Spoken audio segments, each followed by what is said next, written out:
hello साथीहरू आज चाहिँ म के बनाउन लाग्छु भनेपछि चाउचाउ सादेको बनाउँछु किनकि मैले आज दिउँसो पनि खाएको थिएँ अनि मलाई कस्तो फेरि खान मन लाग्यो कि एकदम मिठो लाग्यो अनि त्यही भएर अहिले फेरि बनाउन लाग्छु खाना चाहिँ बनेको छ कि रोटी बनाइसकेको छ तर खान मन लाग्दैन कि खान मन लाग्छ त्यही भएर ढोका लगाएर खान लाग्छु कि कोही लेख्छ भनेर मैले यहाँ सबै कटिङ गरेर राखिसकेको छु कोहीले ढोका हालेको जस्तो मानेको त्यही भएर हल्का अब म फर्स्टमा हाल्छु टमाटर आज दिउँसो खाएको थिएँ त्यो एकदम मिठो लाग्यो कि अनि त्यही भएर फेरि खाइदिउँ नि त भनेर फेरि खान लाग्यो गाइस साथीहरू कहिले कस्तो कहिले के खान मन लाग्छ कहिले के खान मन लागिहाल्छ उठ्ने त्यही भएर मलाई त आजकल एकदम राति भोक लाग्छ कि एकदमै थोरै खान्छु भन्छु मोटाउँछु कि भनेर थोरै खाने भन्छु यति छिटो भोक लाग्दिन्छ माथि रुममा जाने बित्तिकै भोक लाग्दिन्छ कि अनि यस्तो भयो टर्परे टाइपको देख्यो होला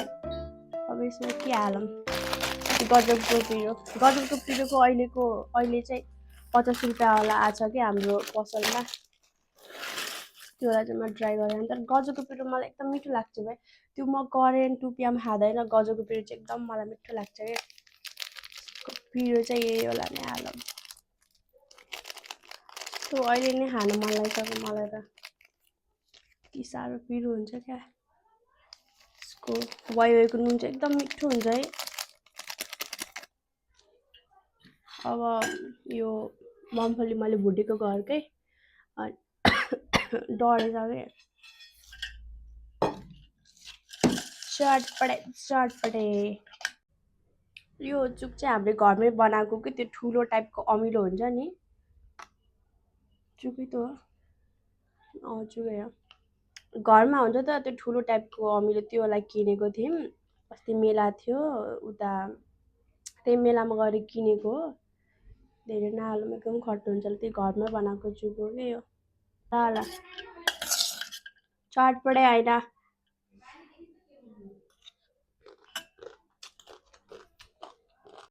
अब यो पनि रेडी भयो अब चाहिँ मोबाइल हेर्दै खानुपर्छ तारकमा त हेर्दै खान्छु कि त्यो हेर्दै खायो भने त यस्तो मिठो लाग्छ कि